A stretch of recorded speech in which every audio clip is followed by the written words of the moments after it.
Os meus caros irmãos, amigos, colegas, pastores, líderes, graça e paz a todos.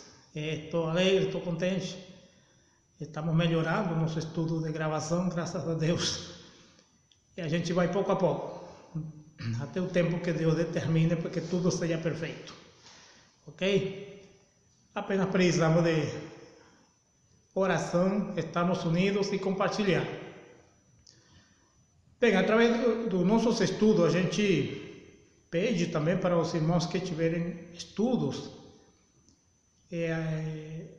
e quiserem postar no nosso canal, vocês podem mandar para mim, que eu posto também para vocês, ok?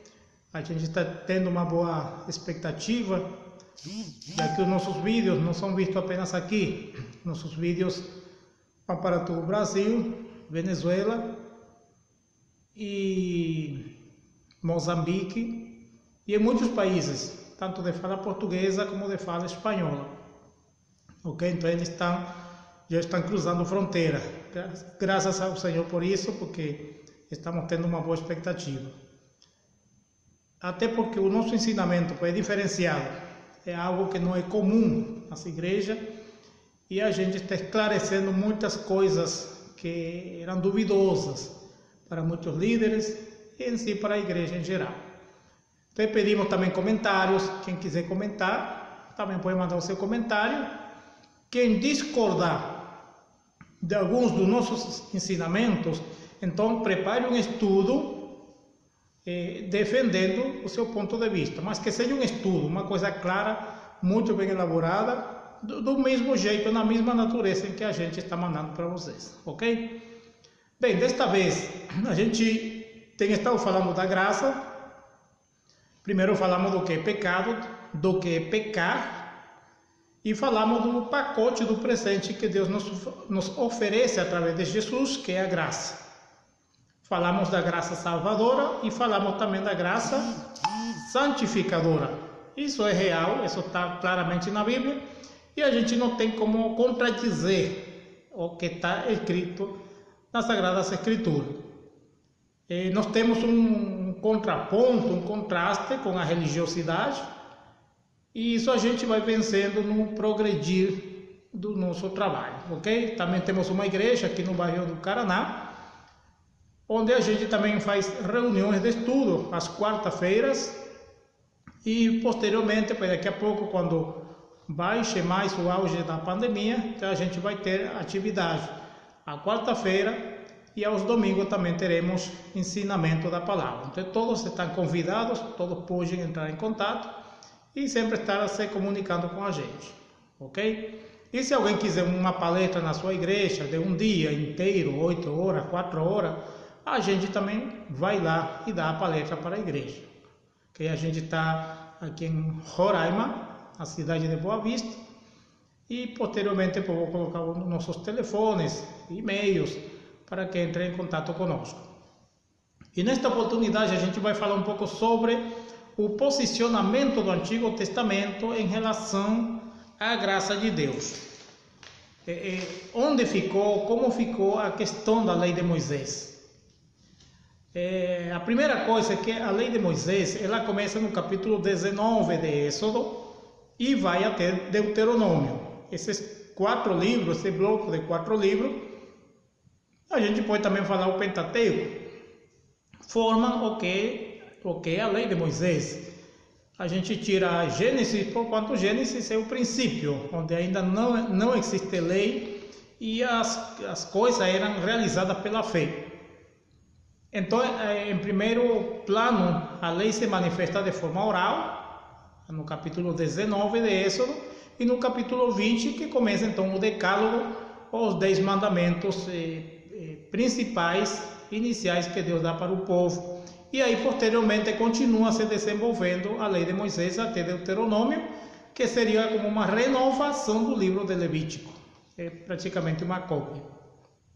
É interessante porque quando um cristão ou um leitor começa a estudar as Escrituras pela lei, ele praticamente termina se condenando automaticamente, porque a lei, como diz Paulo, ela veio para revelar o pecado, para mostrar o que é pecado. E quando se lê a lei, qualquer um pode chegar à conclusão de que ele não tem escape, não tem saída, porque a lei mostra exatamente tudo o que a gente faz de errado.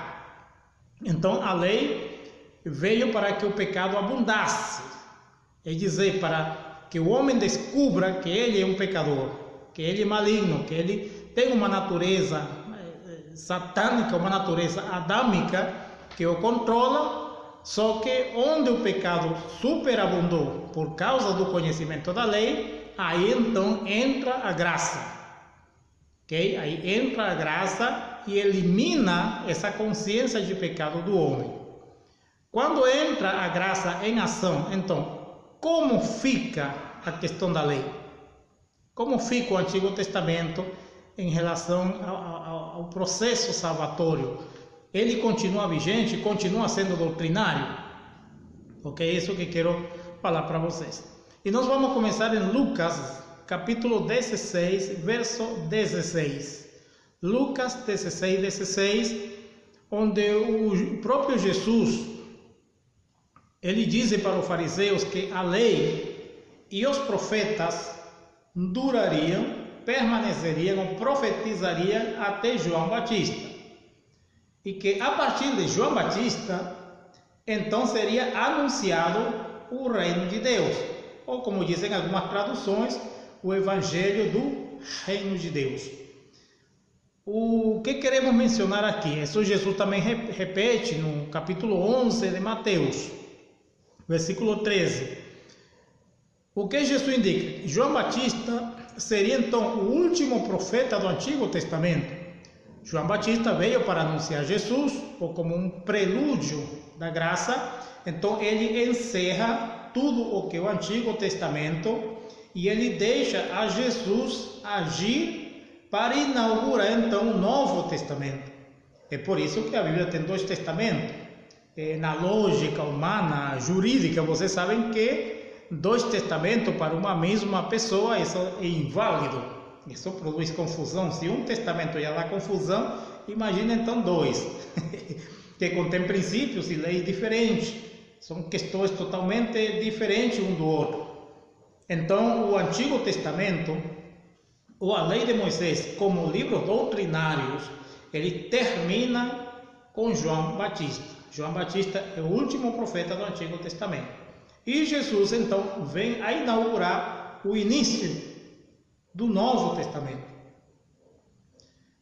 Para que você veja isso mais claro, você pode ler em João, no livro de João, no capítulo 1, no versículo 17, o Jesus fala de novo, e ele diz que a lei foi dada por meio de Moisés, mas a graça e a verdade vieram por meio de Jesus Cristo.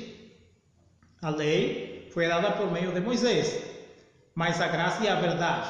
Agora bem, preste atenção. Se a verdade veio por meio de Jesus Cristo, então o que era a lei? Dentro do próprio texto e contexto, entendemos claramente que a lei não era a verdade de Deus. A lei nunca foi a verdade de Deus. O antigo pacto nunca foi a verdade de Deus. O que era então? Em Hebreus, capítulo 10, versículo 1, está escrito que a lei era a sombra. Ok? Era uma sombra, não era uma realidade. Era uma sombra daquilo que se manifestaria através de Jesus Cristo. A lei é uma tipologia. Tipologia, chamamos isso em teologia. É que são aquelas figuras, objetos e personagens no Antigo Testamento que se referiam a pessoas, objetos ou personagens do Novo Testamento. Porque, por exemplo, Moisés era um tipo de Cristo, Adão era um tipo de Cristo, inclusive Paulo chama a Jesus Cristo como segundo Adão. o tabernáculo era Cristo, e assim sucessivamente. O tabernáculo estava dividido em átrio, lugar santo e santo dos santos, significa o homem, corpo, alma e espírito, como Deus Pai, Deus Filho e Deus Espírito Santo. Então isso o Antigo Testamento era uma tipologia, era uma sombra, era uma figura do Novo Testamento, mas não era a realidade, era uma sombra. Isso está também em Hebreus, capítulo 8, versículo 5, onde o escritor faz menção do assunto, que a lei era uma figura dos bens futuros, dos bens vindouros. Então, a lei não era uma verdade, não era uma realidade. Ela veio, segundo Romanos 3:20 e 5:20, dizem que a lei veio unicamente para revelar o estado pecaminoso do homem, mas ela não apresentou um plano para libertar o homem do pecado, a não ser aquele sacrifício que eram feitos a cada ano e que eram oferecidos por um sumo sacerdote. Mas além disso, o homem sempre tinha consciência de pecado. Segundo Hebreus capítulo 9, versículo 9, diz que esse tipo de sacrifício nunca tirou o pecado da consciência do homem, apenas produzia uma purificação carnal, humana no corpo, porém o pecado sempre permanecia na consciência. Então eles nunca foram livres do pecado no Antigo Testamento, a não ser depois de Cristo, que o sangue de Cristo então vem e limpa a consciência do homem, e aí se estabelece então um novo pacto, um novo nascimento. Ok? Então são textos-chave em relação a esse assunto. Se lemos Hebreus, continuando Hebreus, uma das epístolas que você tem que ler muito em relação a esse assunto é a carta aos Hebreus. Nós não sabemos exatamente quem foi que escreveu, mas é muito bem enfática em relação ao assunto. No capítulo 7 de Hebreus, versículo 18 e 19, no versículo 18 diz assim: pois é abrogada o primeiro pacto, ou é abrogado o antigo pacto, por causa da sua ineficiência. O escritor está enfatizando claramente que o antigo pacto ele foi abrogado, não sei exatamente como pronunciaremos essa palavra, mas que essa palavra significa eliminado, anulado, deixado sem ação, inativo, inoperante. Então o Antigo Testamento ficou inoperante, ficou inativo, caducou, perdeu a sua ação. Por quê? Porque ele não era suficiente para tirar o pecado do povo. Era totalmente inútil, segundo o versículo 19. Era inútil, porque ele apenas produzia conhecimento de pecado, fazia com que as pessoas se sentissem pecaminosas, tivessem remorso, porém não tinha um plano de redenção, não apresentava uma forma de que as pessoas se libertassem dessa consciência de pecado. E por isso se torna completamente inútil, por isso se torna uma questão inválida, sem aproveitamento nenhum, e aí então entra a graça de Deus, que tira o pecado do mundo. Por exemplo, Romanos capítulo 5, que Jesus Cristo é o Cordeiro de Deus que tira o pecado do mundo. Então Cristo vem e com sua morte leva o pecado, e com a sua ressurreição faz com que nós ressuscitemos nele, para novidade de vida, segundo Romanos 7:6. Ok? Então isso é fantástico, Então hoje a igreja não é em nenhum aspecto obrigada a viver segundo a lei. Nenhum mandamento da lei de Moisés é aplicável à igreja hoje. Ok? Nenhum mandamento da lei. Veja bem. Alguns podem se perguntar, a raiz do que estamos falando, por que então em Mateus 5:17 Jesus disse: não penseis que eu vim para abrogar a lei, e sim para cumprir. Existem dois motivos pelos quais Jesus falou isso. O primeiro, lembra que ele é judeu. Como judeu, Jesus tinha que se circuncidar, e como judeu, ele estava obrigado a cumprir com a lei. Gente, lembrem que a graça de Deus, ela não começa com o nascimento de Jesus. A graça de Deus começa em Atos, capítulo 2, aí começa o Evangelho. Okay? A morte de Jesus é o que garante que os nossos pecados foram sepultados com ele. E a sua ressurreição garante que nós fomos perdoados em Jesus e temos novidade de vida.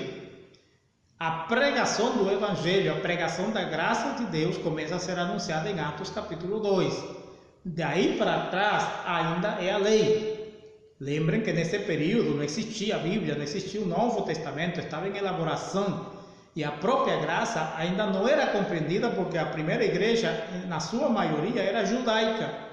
E eles praticavam o judaísmo, estando na graça. E Paulo combateu muito isso. Você pode ler em Gálatas capítulo 3 e pode ler em Hebreus, no capítulo 7, capítulo 10, capítulo 12, onde Paulo combate fortemente misturar as duas religiões, as duas crenças. Ele diz que a lei é uma coisa especificamente para os judeus.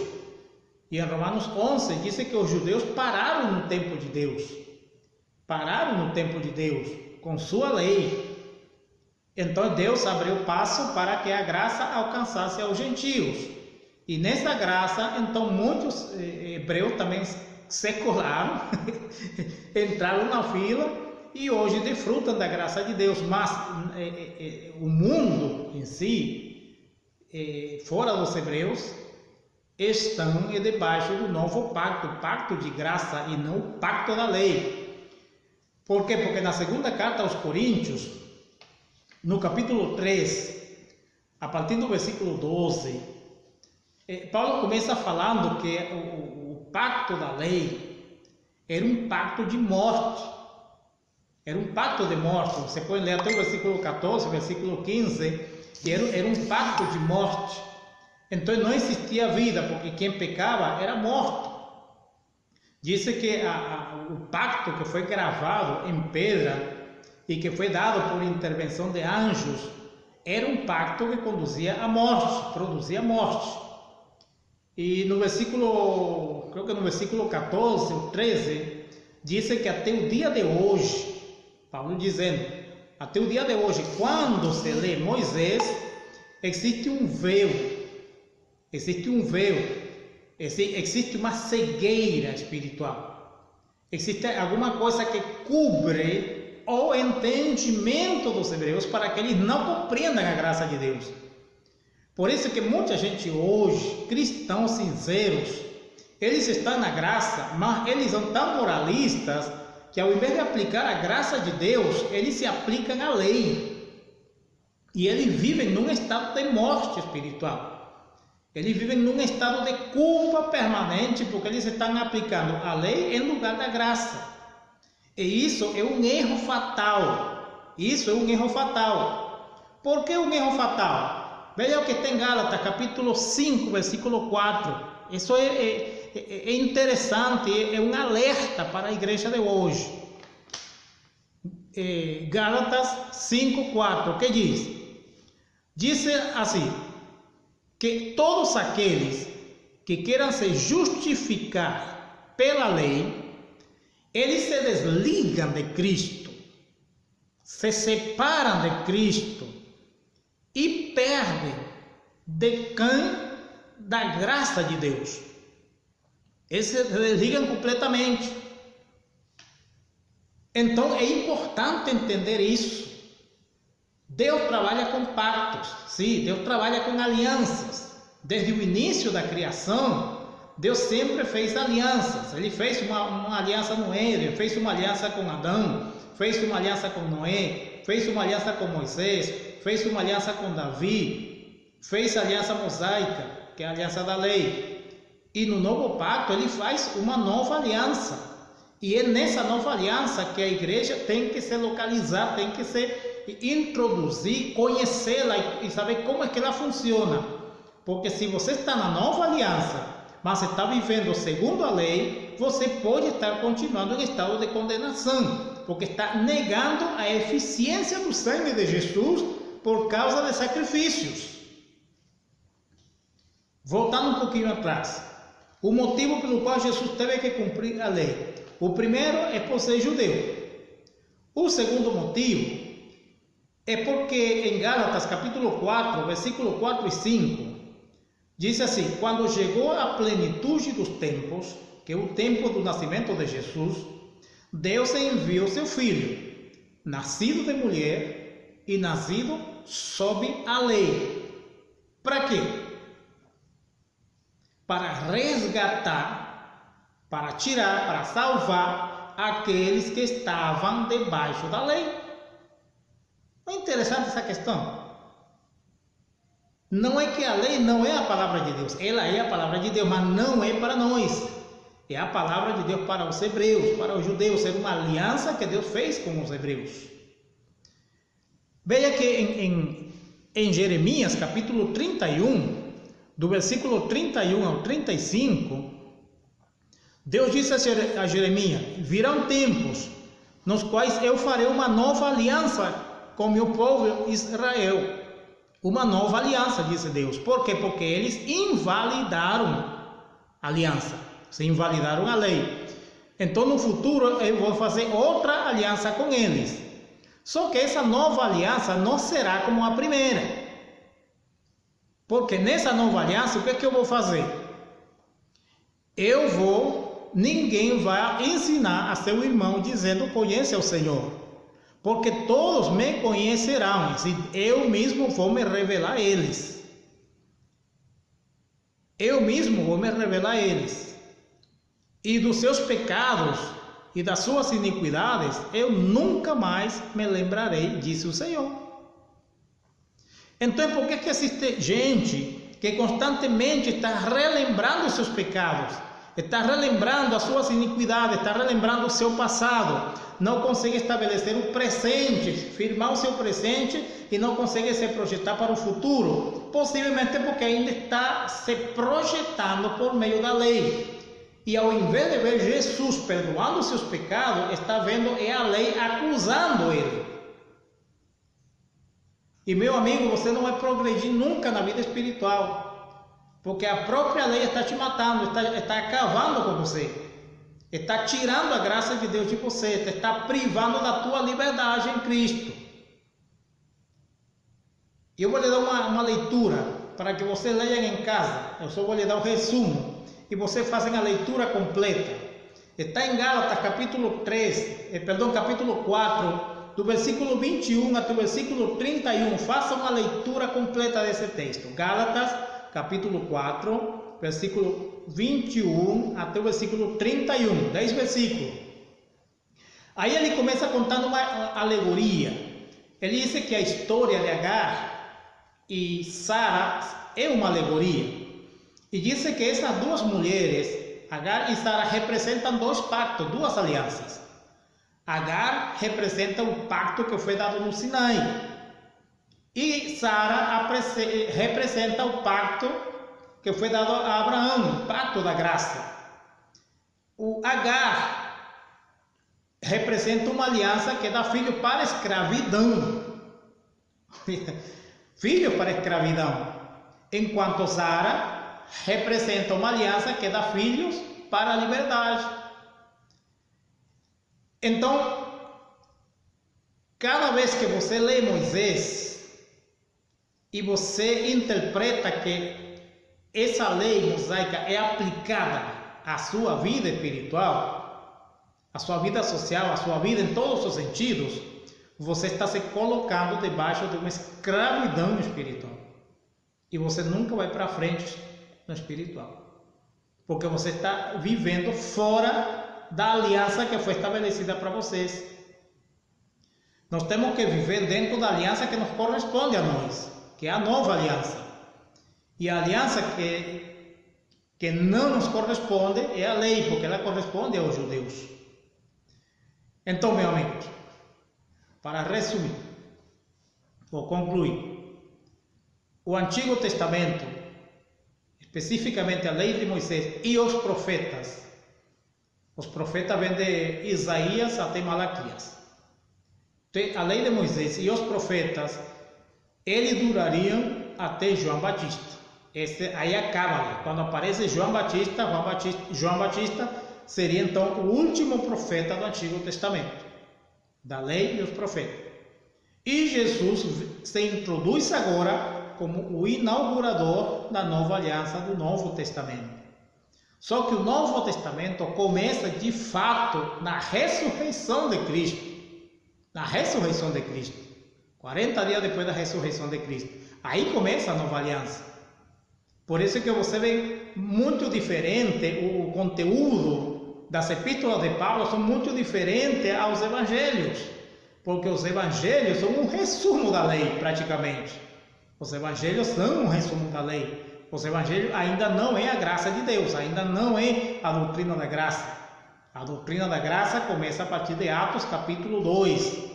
E aí em frente começa então o anúncio da graça de Deus.